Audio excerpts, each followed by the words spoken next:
Chicos, vamos a empezar sobre la artropatías seronegativas. En la artropatía, usted han visto que en sus clases anteriores con el doctor Ferroñán, María de sus patologías son poliarticulares, mayormente monoarticular quiere decir una articulación, oligoarticular quiere decir de 2 a 4 articulaciones y poliarticular más de 5 articulaciones. Las patologías que he visto con el doctor Farroñán, la artritis reumatoidea y lupus, mayormente son poliarticular. Otra cosa que tenemos que saber con un dolor inflamatorio. El dolor inflamatorio mayormente es un dolor que empeora con el esfuerzo y mejora, empeora con el reposo y mejora con el esfuerzo. Por ejemplo, yo tengo hernia en la columna, yo tengo un dolor mecánico que tengo yo, mejora el reposo y empeora el esfuerzo. En cambio, el dolor inflamatorio, el paciente empeora al reposo y mejora al esfuerzo, al contrario que el mecánico. Entonces, ustedes vieron que en la artritis reumatoidea tuvieron BCG, PCR, pero tienen un factor reumatoideo positivo, un anti-CP positivo. En lupus tenían un C3, C4, tenían ANA positivo, anti-SMI positivo, anti-SMI, o sea, mayormente tenían exámenes positivos. En estas artropatías seronegativas, mayormente vamos a tener que son oligoarticulares, mayormente son de 2 a 4 articulaciones, y asimétrico, o sea, si me duele mi hombro derecho, no me duele el izquierdo. Si me duele mi pierna, mi rodilla derecha, me duele el corredor izquierdo. O al revés. En cambio, en la artritis reumatoidea, aparte que es poliarticular, inflamatorio, es simétrico. En el oligoarticular es oligoarticular asimétrico.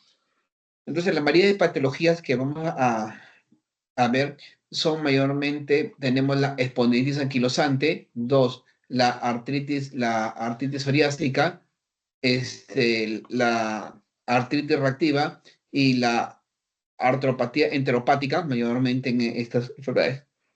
¿Qué características tienen? Dijimos que la espondilitis anquilosante, artritis reactiva, artritis psoriásica y la enteropatía artropática, que son características seronegativos, ANA negativos y factor reumatoideo negativos, que afecta mayormente la columna baja, menorregión sacroiliaca. Muchos de ellos van relacionados con el gen B27, HLA-27, y tiene manifestaciones extraarticulares en los pacientes. Entonces, ¿qué característica tiene este grupo de pacientes? Es un trastorno en la columna más axial, un poco menos periférico, para asociar al gen HLA-27, son factor reumatoideo negativo, ANA negativo. Hay un compromiso extraarticular como inflamatorio como en el ojo, el intestino, en la aorta, en la piel, y compromiso en los intensos, mayormente en los tendones, mayormente en los ligamentos, los tendones, que están inflamados en este tipo de patología. En esta imagen vamos a procesar mayormente la columna axial, la que está afectada. Esa artropatía columna axial, mayormente, columna axial, seronegativos. Entonces dijimos que tenemos espondilitis anquilosante, artritis psoriásica, artritis reactiva, artropatía enteropática. Mayormente las clases que usted han tenido con Dr. Farroñán, la artritis reumatoidea y lupus es más frecuente en mujeres, en cambio en estas hay una pequeña predomina más en varones. Por ejemplo, el espondilitis anquilosante es más frecuente en varón 3:1 y la artritis reactiva es más frecuente en 8:1. Según la edad que comprende entre los 20, 35, 40 años,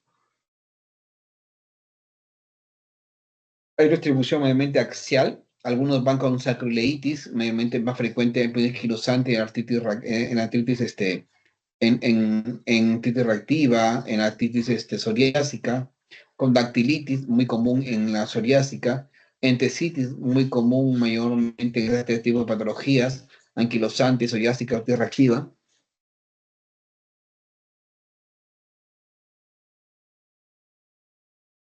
Acá tenemos un tendón sano que se inserta un hueso, acá tenemos un tendón inflamado, comienza a destruido mayormente por un proceso inflamatorio. Entonces, vamos a tener que decir que esa artritis oligoarticular asimétrica predomina en miembros inferiores, mayormente en artritis reumatoidea predomina en miembros superiores, mayormente en manos, una tendencia a una sacroileitis que presenta el paciente, un factor reumatoideo negativo, ANA negativo, y ausencia de nódulos subcutáneos que presentan estos pacientes. Entonces, en la artropatía enteropática es frecuente cuando tienes un paciente con ulcerativa o enfermedad de Crohn, tratar de buscar artropatías enteropáticas en este tipo de pacientes, mayormente que presentan. Otra de las cosas, o la enfermedad que es una de las más importantes, es la espondilitis anquilosante. Es una enfermedad inflamatoria crónica, vuelvo a repetir, crónica, de la columna baja, afecta a en todos los casos la articulación sacroiliaca. Con menor frecuencia, las articulaciones periféricas. Evoluciona con un causal tendencia anquilosa, de adherirse todas las vértebras de la columna, formar como una caña de bambú, mayormente, y que lo cual pierde su elasticidad. Hay una mayor rigidez. Dijimos que la prevalencia es más en varones y suele comenzar entre los 15 y 30 años de edad. Su etiología es desconocida, tiene factores genéticos, congregación familiar ambientales. En la clínica, es un paciente que pueden ver la imagen del costado. La imagen del costado es un paciente que está con un dolor, la columna lumbar de moderada a gran intensidad, despierta que lo despierte en la noche, que lo despierte en la noche, que lo empeora el reposo. Como puede observar usted imagen en la cavidad torácica, hay como una correa a nivel de la caja torácica, lo cual manifiesta que hay una disminución o limitación de la expansión torácica. Este paciente, entonces, uno de los criterios es pedirle una radiografía de caderas o una resonancia de caderas para apreciar la sacroileitis que presenta el paciente. La característica, dijimos que es un paciente que tiene un dolor crónico, dolor lumbar, empeora tras el descanso, empeora en la noche, hay una rigidez en la mañana, por lo menos más de una hora, hay una afectación cervical. Cuando afecta cervical quiere decir que la enfermedad está mucho más avanzada. Entonces, como vemos, tiene una sacroileitis, limitación torácica, dolor de espalda, una gran limitación de la columna lumbar. Entonces, mire cómo acá pierde la postura característica porque las vértebras tienden a adherirse, a unirse. Dijimos que si mi paciente tiene una afectación la rodilla, el otro no, un tobillo en la otra no, que afecta más la columna inicial, que tiende a adherirse, y miren cómo conforme pasan los años, va perdiendo la elasticidad y la rigidez estos tipos de pacientes. Por ejemplo, miren, este tendón está afectado y el otro no, esta rodilla está afectada, la otra no, la muñeca está afectada, la otra no, y normalmente la radiografía radiografía de pélvica o una resonancia pélvica me va a describir una sacroileitis en este tipo de pacientes. Desarrolla una artritis, una entesitis. Mayormente dijimos que las entes son más afectados son los ligamentos y mayormente los tendones en la columna vertebral, por ejemplo, en las articulaciones sacroiliacas. Dice, en la artritis periférica es oligoarticular asimétrica, no erosiva. El 30% de la artritis son de cadera y mayormente la articulación no axial más frecuente y bien afectado por osteoporosis. Este tipo de pacientes es muy temprana y muy frecuente en la columna y puede aparecer la aparición de fracturas. Entonces, lo característico, hay manifestaciones extraarticulares, por ejemplo, la más frecuente, la uveitis anterior, o mayormente clínicamente entra como un ojo rojo, una fotofobia o dolor ocular, insuficiencia aórtica, bloqueo de tercer grado, que presentan estos tipos de pacientes. Este es un paciente que tiene una uveitis anterior, es la manifestación extraarticular más frecuente, pero también tenemos otros tipos, por ejemplo, como la uveitis anterior aguda, insuficiencia aórtica, subluxación axoidea, quites aranoides, fibrosis pulmonar apical, aspergilosis pulmonar, amiloidosis, nefropatía polinomia A, colonización de aspergilosis o hipergamoglobulinemia A. Entonces, acá tenemos lo mismo también. Tenemos una fibrosis pulmonar apical, tenemos una inflamación intestinal, uveitis anterior, tenemos una sacroileitis, una insuficiencia aórtica, una prostatitis crónica. mayormente la azul es esotendea, el dolor lumbar, la entesitis, la amiloidosis. Entonces, cuando estoy frente a un paciente y considero que estoy en una espondilitis anquilosante, le pido el test de Jover. En el test se le hace una línea imaginaria, mayormente las crestas, como pueden ver en la imagen del lado izquierdo, y luego se le mide 10 centímetros. Y luego que el paciente se le agacha, se le pide que se agacha, y estamos utilizando los centímetros. Entonces, lo normal es que cuando se agache sea 15 centímetros, pero cuando está T de Jobre positivo, porque hay una mayor rigidez, a veces aumenta a 14 o a 13, a 12. Da a entender que es un T de Jobre positivo porque el paciente ya perdió su elasticidad y su flexibilidad. Entonces, en las radiografías de tórax vamos a encontrar sindromocitos, osificación de los ligamentos interóseos y supraespinosos, así como anillos fibrosos, ocasionando que todo esto, las vértebras se unan formando como una caña de bambú. El signo de la Romanus es una erosión en el ángulo anterior de los cuerpos vertebrales antiguos. eh, Mayormente hay una curvatura del cuerpo vertebral o sparring, más común en vértebras torácicas, pérdida de lordosis lumbar, aumento de la cifosis torácica y cervical. Vamos a observar acá, mire cómo forma cuadritatura, mire cómo se comienzan a adherir, unirse las vértebras en la orografía como si fuera una caña de bambú, ¿no? El tratamiento postural y ejercicio físico, el reposo absoluto está contraindicado por la gran tendencia a anquilosis. Entre las actividades más beneficiosas que el paciente tenga natación. Entre los cuantos son permitidos, mayormente son antiinflamatorios AINES, ese tratamiento médico fundamental que permite aliviar el dolor. Para la clínica axial está indicado el uso de un AINES y después de 4 semanas persiste la clínica, hay que probar un año diferente y cuando 4 semanas más el paciente sigue sintomático, se plantea un tratamiento biológico. Los inhibidores selectivos de la ciclooxigenasa 2 tienen una eficacia similar mayormente que los AINES convencionales. Se ha visto que los tratamientos esteroides por lesión intraarticular pueden ser muy eficaces, pero también cuando el paciente tiene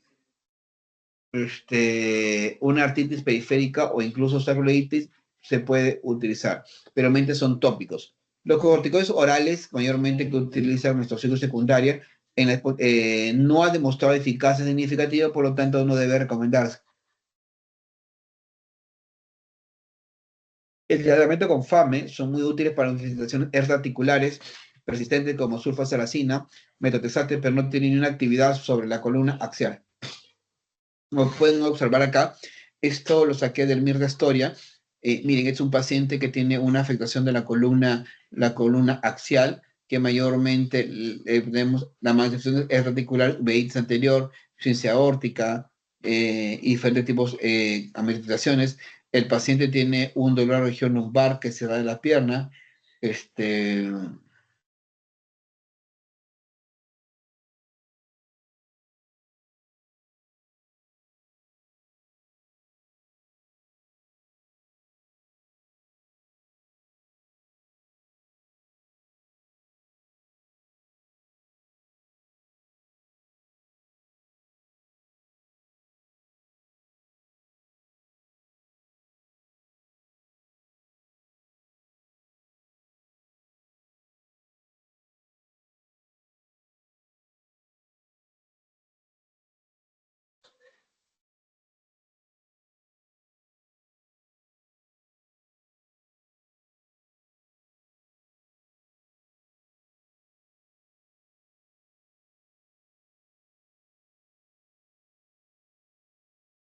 Entonces dijimos que mayormente en esta imagen tenemos el clásico paciente que tiene una afectación del chico un problema acá que afecta a la columna axial, mayormente afectación sacroiliaca. La característica del paciente es un dolor lumbar en la región lumbosacra que lo despierta en la noche, que es un dolor crónico, que tiene factor reumatoideo negativo relacionado con HB27, tiene manifestaciones articulares como dices anterior, insuficiencia aórtica, bloqueo de tercer grado. La más frecuente es la uveitis anterior y el tratamiento son AINES. Eh, es una artropatía inflamatoria seronegativa que afecta el 30% de los pacientes que afectan la artritis psoriásica. Es una artropatía inflamatoria seronegativa que afecta el 30% de los pacientes con psoriasis.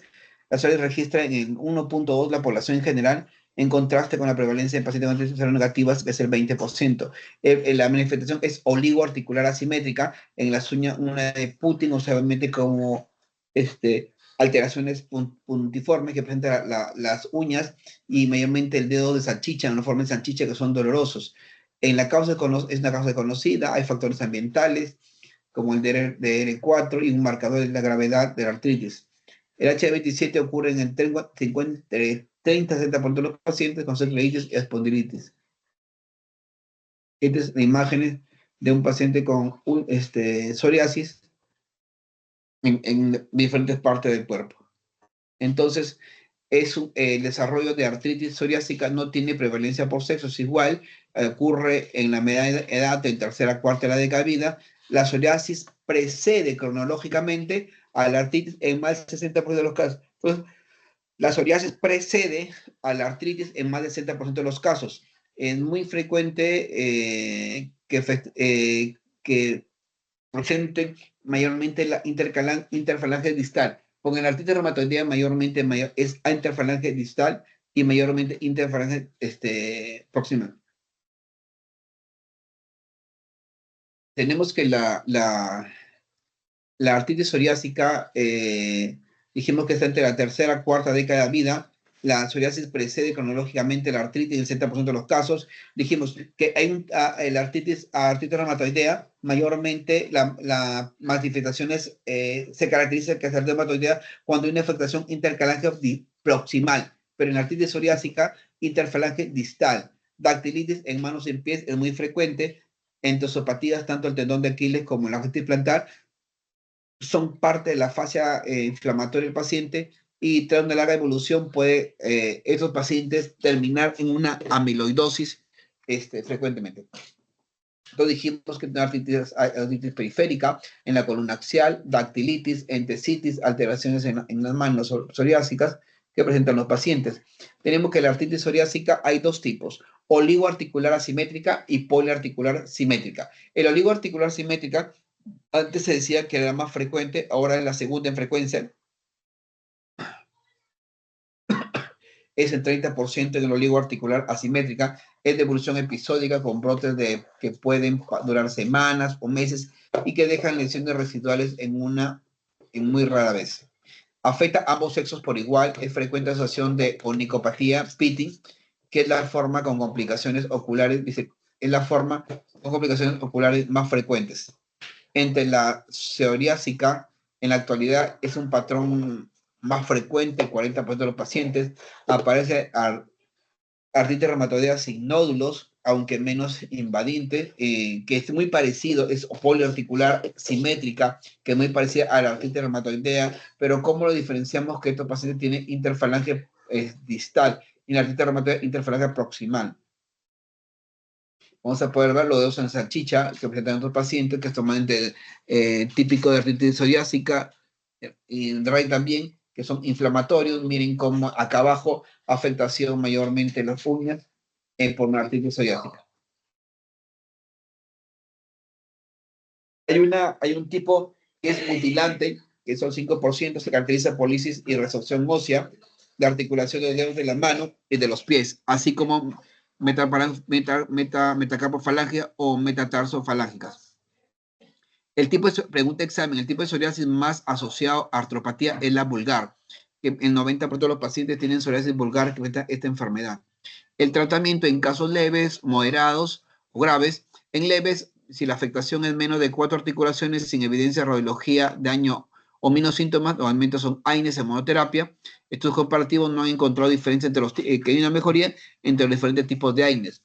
Cuando la afectación es moderada a grave o resistente al tratamiento, iniciar con AINES, combinación de AINES con FAME convencional, como metotrexate o leflunomida.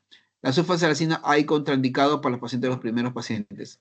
La apremilat es un inhibidor de la fosfodiesterasa 4 administrada por vía oral que ofrece beneficio en la primera fase de la enfermedad y se asocia a entesitis o actinitis.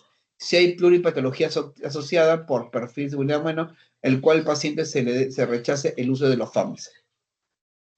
En casos graves, tanto los pacientes que de inicio presentan enfermedades erosivas, limitaciones funcionales, además donde no hay respuesta al FAME, es recomendable el tratamiento biológico. En tanto, el tratamiento biológico disponible anti-TNF, anti-interleucina 17 y anti-interleucina 23, que son importantes para esto. Entonces tenemos un paciente de 37 años en artritis en rodilla y tobillo izquierdo, muñeca derecha, interferencia distal, del segundo tercero de la mano, presenta además tumefacción en el segundo dedo del pie izquierdo, doloroso, presenta entonces extensión y la exploración se aprecia psoriasis en el cuero cabelludo. ¿Qué prueba de la siguiente es necesaria para establecer el diagnóstico? No necesita más pruebas, no más pruebas, porque tengo un paciente que tiene oligoarticular o poliarticular y tiene antecedentes psoriásis que me va a demandar en una artritis psoriásica. ¿Cuáles de las manifestaciones más frecuentes? Antes se decía que era oligoarticular asimétrica, pero ahora la más frecuente es la poliarticular simétrica. Dice, un hombre de 30 años que presenta un cuadro clínico de 10 meses de evolución consiste en dolor lumbar continuo que lo despierta en la noche, que se acompaña de rigidez matutina de 3 horas. Estamos pensando en una experiencia anquilosante. ¿Cuál es el tratamiento de primera elección? Sería AINES por vía oral. La artritis reactiva en la cuarta enfermedad ocurre en cualquier tipo de infección. Hay dos síndromes frecuentes. Es frecuente que el tipo de paciente que tiene mayormente, su paciente pone enfermedad inmunológica, que frente a una respuesta a un estímulo de una enfermedad, por ejemplo, a nivel digestivo, por ejemplo, una diarrea por Shigella, Salmonella, Campylobacter, con una mujer mayormente es un uretritis no gonocócica que mayor afecta a la clamidia. Entonces, el síndrome de Reiter es característica de la artritis no gonocócica, las manifestaciones cutáneas o artritis. Dijimos que las manifestaciones intestinales son por Shigella, Salmonella, Campylobacter y mayormente en la artritis no gonocócica entre las causas. El tratamiento mayormente son AINES. Entonces, es una enfermedad aguda, crónica, recurrente, persistente, que afectan ambos sexos por igual, se presentan después de infección enteral por salmonela, shigella, yersenia, o una enfermedad genital, una uretritis no gonocócica, mayormente por clamidia trachomatis. El síndrome de Reiter es una respuesta inmunológica devuelve a una infección gastrointestinal o una infección genitourinaria. Se caracteriza por la triada de artritis, uretritis, conjuntivitis, mayormente artritis, uretritis no gonocócica o diarrea o conjuntivitis, que son manifestaciones mucocutâneas, conjuntivitis o lesiones urales, balinitis. En el 50% de los casos asocian alteraciones mucocutáneas. Entonces, varón de 25 años que 10 años después de acudir a una despedida de solteros, no todos los despedidas de solteros vamos a ir a hacer sexo, también se va a comer, comienza con una inflamación de rodilla derecha y ambos tobillos, conjuntivitis bilateral, aftas orales o erosiones superficiales dolorosa del glande. ¿Cuál sería el diagnóstico más probable? Es 25 años que no refiere que ha tenido relaciones sexuales, no refiere úlceras pene, no. Entonces, que dice que es una paciente consume algunas comienzas que le posee diarrea, comienza con una inflamación de la rodilla derecha, o sea, unilateral, ambos tobillos, conjuntivitis bilateral, hasta oral y erosión superficiales, y que hace pensar mayormente en enfermedad de Reiter. Enfermedad de Reiter es una inflamación desencadenada por cuadro que se presenta 4 o 6 semanas antes de las manifestaciones articulares. O sea, el paciente, como dijimos, tiene una diarrea por Shigella, Salmonella, Campylobacter o una artritis no gonocócica y luego de 4 semanas o 3 semanas de este episodio, el paciente presenta un dolor oligoarticular asimétrico que hace pensar en este tipo de enfermedad.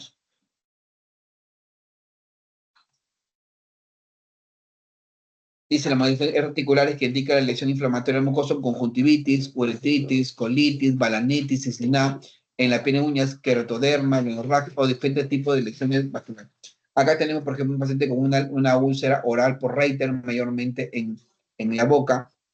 La tirada clásica es artritis reactiva, conjuntivitis, manifestaciones, mayormente manifestaciones mucutáneas como conjuntivitis, balanitis, úlceras orales, y la otra tirada en paciente de diarrea o uretritis no gonocócica. Estas mayormente son diferentes diferencias entre el uno y el otro.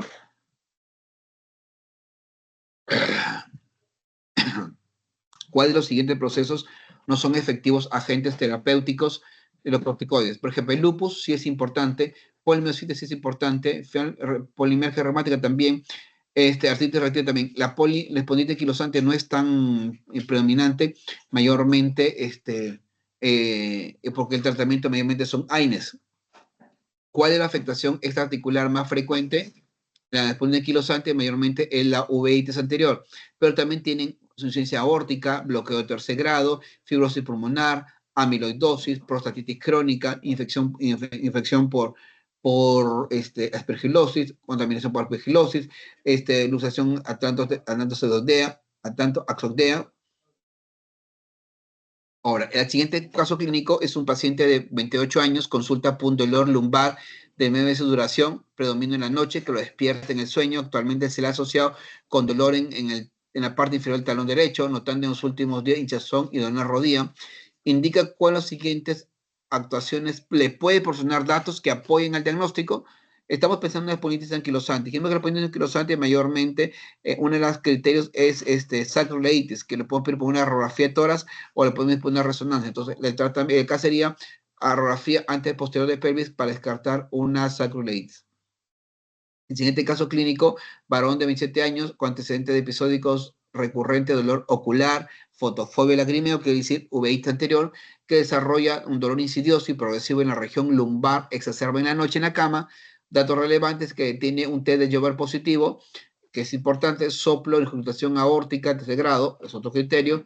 La radiografía toda sugerente de una fibrosis apical. Entonces, estamos frente a un uveitis anquilosante, varón joven, que tiene uveitis anterior, que es o dolor ocular, fotofobia y lagrimeo, que tiene un dolor lumbar insidioso progresivo en la parte lumbar, que lo empeora en la noche. También tiene a clínica un test de Jover positivo, un congelación insuficiencia aórtica, y en el reflector una fibrosis pulmonar apical. Entonces, todos los criterios nos hacen pensar en una espondilitis anquilosante. Ahora, todas las manifestaciones extraarticulares, excepto cuál es un dolor lumbar rigidez de más de 3 meses, pues crónico, sí. Sacroilitis reloj bilateral también. Uveitis anterior también. Insuficiencia aórtica también. Vasculitis pequeños vasos no está en este grupo. Tenemos que el diagnóstico de artritis reactiva se establece por líquido sinovial, por proconvulsivo erucultivo frotis, por serología, radiología o cuadro compatible. Mayormente como es el cuadro compatible que presenta un paciente que tiene o diarrea o artritis no gonocócica, que luego 3 a 4 semanas presenta dolor oligoarticular asimétrica. En terminación articulares, cero negativa no incluye. Entre los cero negativos tenemos espondilitis anquilosantes, sí. Artritis psoriásica también. Artritis reactiva, artritis enteropática, sí. Espondilitis infecciosa no tiene nada que ver en este tipo de pacientes. 2. Una de las siguientes no es criterio de espondilitis anquilosante. Limitación de la movilidad del raquis sí es. Historia o presencia de dolor lumbar que lo despierta en la noche y que mayormente anoche también. Limitación de expansión torácica también lo dijimos en el cuadro que tiene un paciente una correa en la región torácica que le impide respirar, que hace pensar en una limitación de expansión torácica. En la radiografía una sacroileitis, pero el HL27 es frecuente en los pacientes, pero no es un criterio diagnóstico. ¿Cuál de las siguientes formas clínicas de la artritis psoriásica tiene peor pronóstico? La de pronóstico, si la mutilante, sería el peor pronóstico. Y luego sigue la polio articular mayormente. Un varón 55 años de hace 5 años presentó episodios de dolor glúteo bilateral, predominio nocturno, pero que fue en la noche. Alivia con la movilidad, test de Jover positivo, laboratorio elevado. De no se va a probar espondilitis anquilosante. Esta imagen también preescolar de 6 años con dolor e hinchazón en ambos tobillos impotencia funcional, malestar y astenia. 2 semanas antes había tenido una diarrea disentérica, en el examen lesiones orales, dolor y aumento de ambos tobillos. El diagnóstico más probable es, a ver, nos decimos, 6 años con hinchazón en ambos tobillos, es una malestar, astenia 2 semanas antes disentérica, entonces síndrome Reiter, tiene diarrea y luego hace un problema articulares. El tratamiento mayormente puede ser antiinflamatorio o mayormente termina con biológico.